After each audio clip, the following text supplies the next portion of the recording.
My name is George Boston Rhymes, and we're just touring Valdosta. You see that big building over there? Doc, what building is that? That's the county building, the new building they built? That's the building that's supposed to be the home of social justice. Yes, sir. Do you know if any blacks got any big contracts on that building? We're in Valdosta, Georgia, on that big building there. How much you could think that building cost? $1 million? Oh, man, that building is probably $2 or $3 million bucks. Okay, you think? That building didn't have no black contractors work on that. Oh, man. Why you think that is, Doc?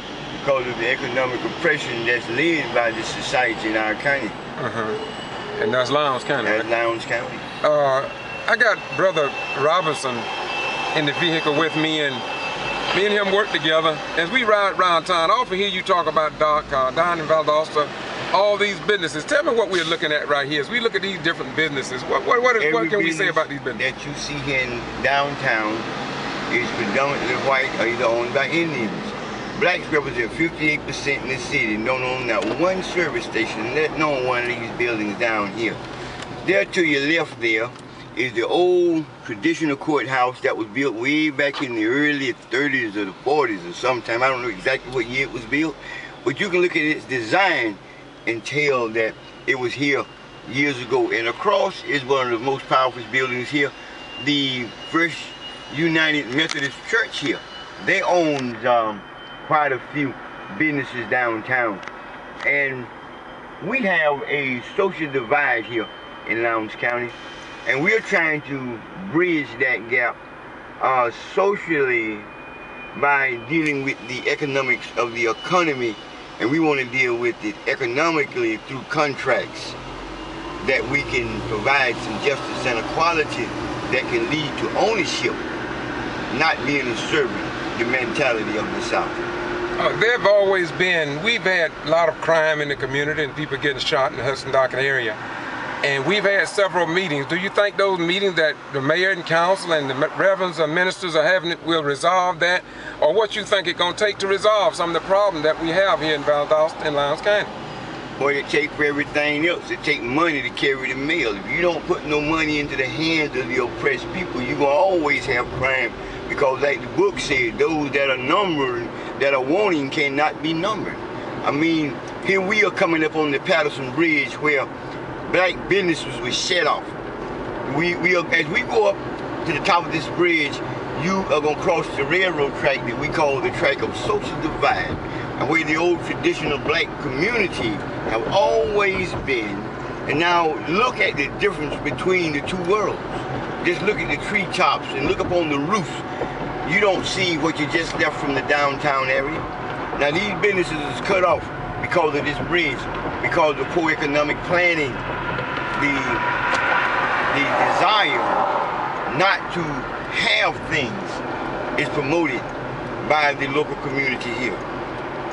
From your city council members, your county commissioners. This is what we get: shut down stores, old run down houses. You know, it's obvious, It's the track of social divide. And we got to get some monies into the hands of the people, not by a welfare system. This is sad. Well, this is the real world of Valdosta. Look right there, my brother. Yes, sir. The quality of what you see. You don't see that downtown. You didn't see it look like that. You see? But this is what we have. There's the tree right there, bro. See? This is where our people have to sit down. You know, this is a black man trying to build his business here. They shut him down through code because he won't communicate. He will not agree because all of these are his buildings and they don't give him no support. And this is the enterprise zone where people get incentives, but not this gentleman. You are from this area, right? I'm not from this area. I came through here a few days ago. But can you remember what used to occupy all this big space down here now? There was a jail here called Big 12 Jail, okay? And it was sitting up in this area here, and it was predominantly black and black-owned businesses in the early 19s. But my grandfather was born in 1900, okay? And all the way down through the 20s and the 30s, during the Black Renaissance and Reformation period, blacks had something.